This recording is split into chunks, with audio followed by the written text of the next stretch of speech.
A paz do Senhor, meus amados, que a graça e a misericórdia do Senhor Jesus sejam com todos. Estamos começando mais um subsídio para a Escola Bíblica Dominical aqui no nosso canal Boas Notícias. Sou o pastor Moisés Vieira de Lima, grato a você por mais uma vez estar comigo num subsídio da Escola Dominical, com a lição de adultos, e hoje já é a lição de número 5. Que Deus te abençoe. Obrigado pelo carinho de sempre estar nos acompanhando. Eu já quero aqui nesse começo, nesse prefácio do subsídio, mandar aqui meu abraço ao evangelista Edilberto Nunes Freitas e família, que sempre tem acompanhado, ao presbítero Gildásio, a professora Helena Reis, lá no Amarante, a irmã Glória, né, que é superintendente de escola dominical em São Francisco do Brejão, a todos que nos acompanham em tantos lugares, que Deus abençoe a todos no santo nome de Jesus. Meu abraço ao irmão Bento Jardim, lá no estado, parece-me que está no Goiás, se não me foge a memória. Deus te abençoe, meu irmão.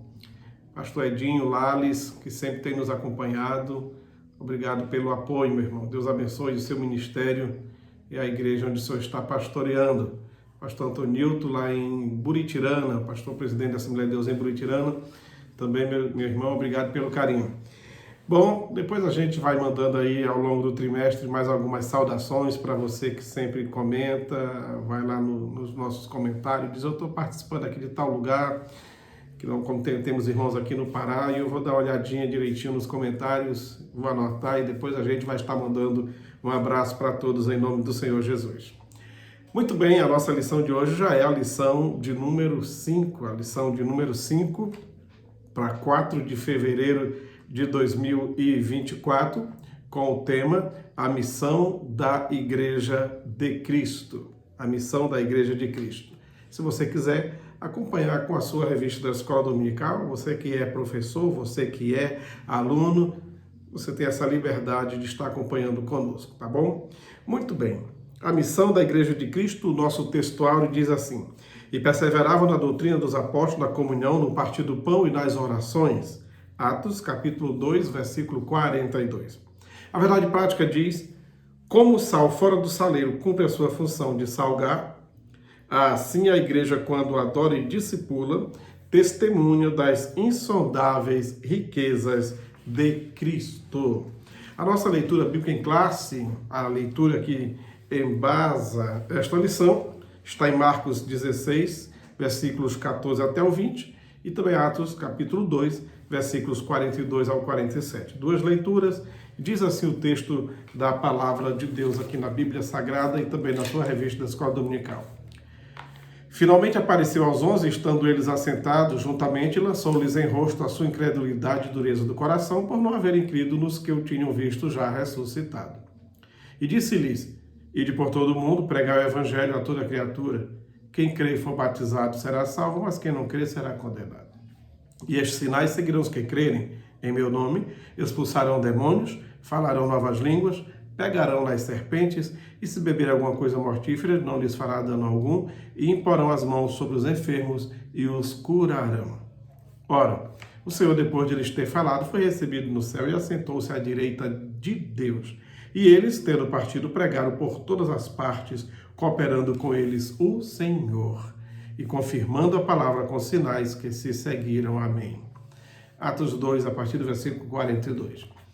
E perseveravam na doutrina dos apóstolos, na comunhão, no partir do pão e nas orações. Em cada alma havia temor, e muitas maravilhas e sinais se faziam pelos apóstolos. Todos os que criam estavam juntos e tinham tudo em comum. Vendiam suas propriedades e fazendas e repartiam com todos, segundo cada um tinha necessidade. E perseverando unânime todos os dias no templo e partindo pão em casa, comiam juntos com alegria e singeleza de coração, louvando a Deus e caindo na graça de todo o povo. E todos os dias acrescentava o Senhor à igreja aqueles que se haviam de salvar. Amém?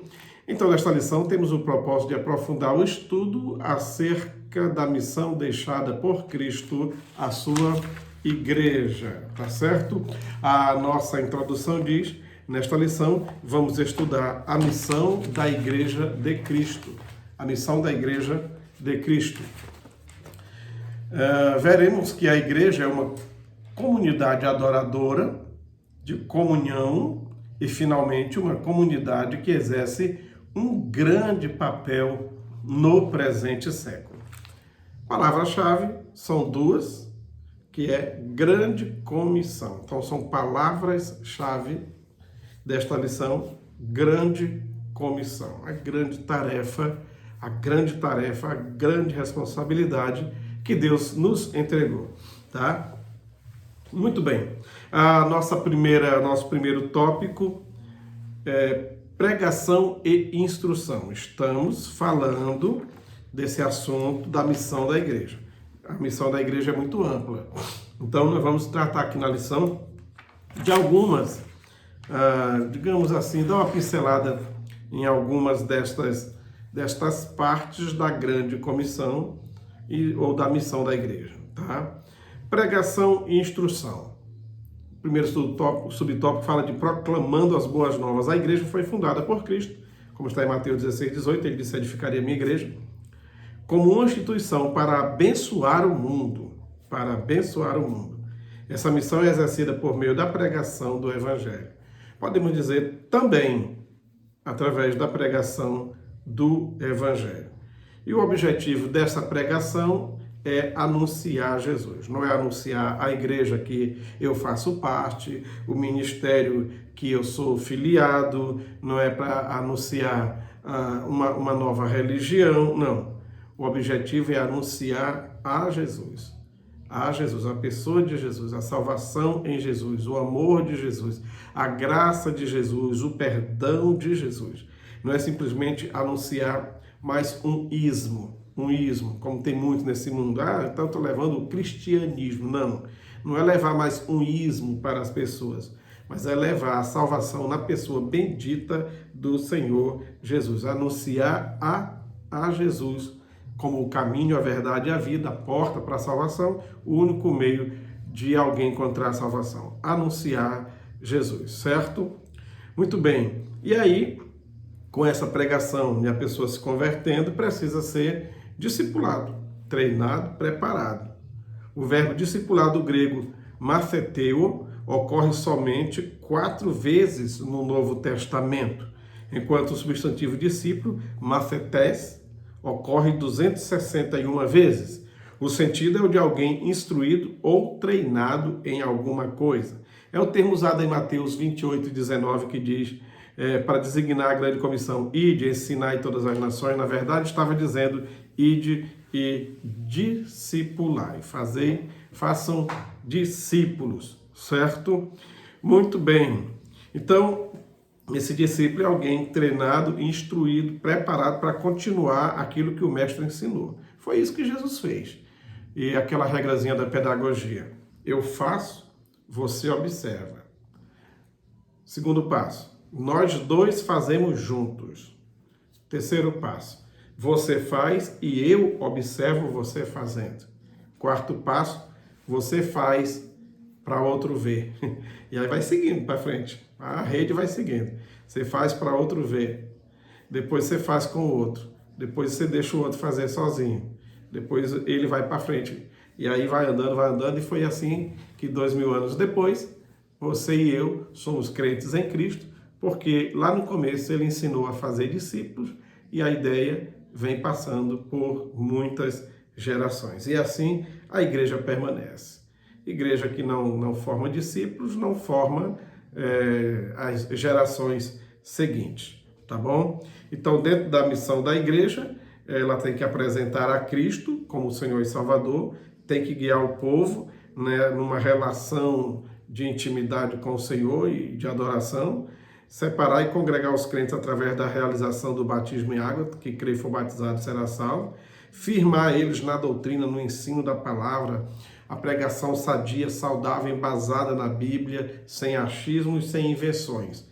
A Bíblia por si só já é suficiente. E daí para frente, treiná-los a viver uma vida no Espírito Santo. Quando falamos de firmar os crentes firmados não temem perseguições, certo?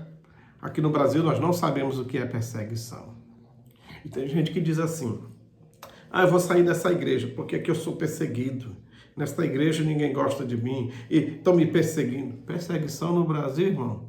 Vai ver o que é perseguição no Afeganistão. Vai conhecer o que é perseguição na Coreia, na Somália, tá? Na China, no Irã. Aí o crente aqui, só porque alguém passa por ele e não olha para ele, estão me perseguindo, não me dão oportunidade. Que perseguição nada, sabe o que é perseguição não, meu irmão? Não sabe não. Quem sabe o que é perseguição é quem está vivendo em alguns lugares aí que só o fato de ser crente, ser cristão, já é chamado de criminoso, já é apedrejado, já é queimado, tá? Mas aquele cristão que foi bem ensinado, foi firmado na palavra, foi discipulado, ele pode ser lançado às feras, ele pode ser colocado na fogueira, ele pode ser degolado e ele não nega Jesus. Por quê? Porque se está firmado na doutrina, esse não abre mão da sua fé. Por isso é que o Senhor diz, façam discípulos, treinem, preparem. No nosso segundo tópico fala sobre adoração e edificação, que faz parte da missão da igreja. Uma comunidade adoradora. Não é algo que se faz apenas no momento do culto público ou privativamente. Tem a ver com a nossa maneira de ser, de agir, de viver uma vida para Deus. A nossa vida tem que ser uma adoração. Nosso estilo de vida. Mesmo porque a palavra adoração tem o sentido de se humilhar na presença de Deus. Adorar significa se curvar, se dobrar, reconhecer que não é nada diante daquele que é tudo. Muitas vezes a gente acha que num culto alguém diz assim, adore a Deus comigo, aí começa a cantar o hino e o pessoal acompanha, aí diz que está adorando. Tudo bem, eu não vou tirar aqui que não esteja, mas o sentido de adorar não é cantar o hino, não. Adorar é algo mais pessoal, tem a ver com quebrantamento, com derramamento na presença de Deus. E muitos crentes estão esquecendo o que é isso. O descer na presença de Deus e se humilhar, essa é a verdadeira adoração. E sempre que você vê a palavra adoração na Bíblia, ela está ali intrinsecamente ligada a esse fator. Humilhação, reconhecimento de que não é nada, que Deus é tudo, confissão de pecado, tudo isso, certo? E desejo de ter uma vida melhor na presença do Senhor. Muito bem. E essa igreja, na sua missão, ela é edificadora, porque tem que ir firmando, como já falamos, os outros na fé em Cristo Jesus. No terceiro tópico, na missão da igreja, também tem que ter comunhão e socialização. É a fé na esfera fraternal. A palavra grega koinonia, traduzida aqui como comunhão, ocorre 19 vezes no Novo Testamento e o seu sentido literalmente é o de parceria. É por isso que nós nos chamamos de irmão. A paz do Senhor, meu irmão. Graça e paz, meu irmão. Irmão, como é que vai? Tudo bem? Irmão, vamos ali, mas tal. Então, essa parceria, essa irmandade, não é simplesmente irmão por um modo de chamar, mas por ter essa comunicação, esse cuidado na necessidade uns dos outros e o carinho uns pelos com os outros, o respeito mútuo. A igreja é o lugar onde se nivela as classes sociais, onde o doutorzão, o diplomado, está sentado no banco aqui ao lado de um que é analfabeto de pai, mãe e parteira, mas estão juntos com alegria fazendo a obra do Senhor, tá? E aí há uma verdadeira unidade. Então, ainda na esfera social, essa koinonia, essa comunhão, quando a palavra de Deus diz comunicar com os santos nas suas necessidades, esse comunicar torne comum o que você tem com aquele que não tem. Comunicar com os santos na sua necessidade eu tenho um pouco de arroz, ele não tem arroz nenhum, vou dividir meu pouco em duas partes, vou dar uma parte para ele. Então eu estou tornando comum aquilo que eu tenho com ele. Isso não é comunismo, isso é comunidade. Tá? Comunismo é por imposição. É alguém impondo que todo mundo tem que se igualar por ordem de alguém que é superior. É na força. Já aqui não, é pela transformação que o Espírito Santo faz na vida do homem. Quando isso acontece, voluntariamente ele compartilha. Como disse Zaqueu no dia que ele foi salvo. Ele disse, Senhor, olha, eu vou dar metade dos meus bens aos pobres. Foi Jesus que pediu? Não. O Espírito Santo que entrou na vida dele já fez ele ter esse senso comunitário, de comunidade, de comunhão, de koinonia, não de comunismo, não foi nada forçado. E quem vendia os seus bens e distribuía no período lá da igreja em Atos, lá no começo, também o fazia voluntariamente, não foi um pedido dos apóstolos, uma forçação de barra. Quem fez porque quis, por sentir essa comunhão. Tá? E nessa comunhão na esfera social, não se trata apenas de matar a fome dos pobres, deixando-os vazios de Deus. Não adianta encher a barriga de todo pobre necessitado de arroz, feijão, carne e tudo mais, e o seu coração vazio de Deus. Por isso, nessa missão da igreja, tem que alimentar o corpo, mas sem esquecer da alma. Tá certo? E você já viu falar em missão integral da igreja? Essa lição aqui ela é bem resumida, mas ela entra um pouco nesse tema, a missão integral da igreja. Pesquise um pouco sobre isso. Já faz mais de 15 anos que eu participei de um seminário para pastores e um dos palestrantes ministrou exatamente sobre isso, a missão integral da igreja. Tem muita coisa que a gente precisa melhorar nesse servir a Deus enquanto igreja. Então, eu quero fazer aqui apresentar resumidamente um pouquinho da missão integral da igreja, falando sobre alguns propósitos da igreja. Eu relacionei aqui, fiz à mão aqui mesmo de forma bem singela, aqui o meu esboçozinho, os propósitos da igreja. Coloquei aqui pelo menos 5. Então, primeiro, adoração. Lucas 4:8 e também Mateus 22:37 diz: amarás o Senhor e só a Ele adorarás, ou só a Ele prestarás culto. A adoração. Igreja que não adora a Deus não está cumprindo o seu papel, porque Deus em primeiro lugar. Deus em primeiro lugar. Inclusive, nós precisamos entender que ele disse, sem mim nada podeis fazer, o Senhor Jesus Cristo. Então, em primeiro lugar, Ele. Primeiro Ele. Ele. Ele no começo, Ele no meio, Ele no final. Certo? A adoração faz parte daquilo que a igreja vive, prega, ensina. Então, deve ser uma prática normal na vida de cada crente, individualmente e não somente na coletividade, certo? Outro propósito da igreja, serviço. Serviço é o trabalho de quem é servo. Você é servo de Deus. Se a igreja está cheia de servos de Deus, essa igreja tem que ter serviço prestado, pois serviço é a ocupação, é o trabalho feito por um servo. Então, amarás o teu próximo como a ti mesmo, como está em Mateus 22:39, o Senhor apenas repetiu o texto lá de Levítico 19:18. Esse texto muito citado como Jesus proferindo, realmente ele proferiu, mas ele proferiu o que já estava escrito lá em Levítico 19:18. O Senhor diz para a pessoa não se vingar, mas também amar o seu próximo como a si mesmo. Nesse serviço, tem o cuidar dos pobres, sim, cuidar dos necessitados, dos órfãos, das viúvas, cuidar.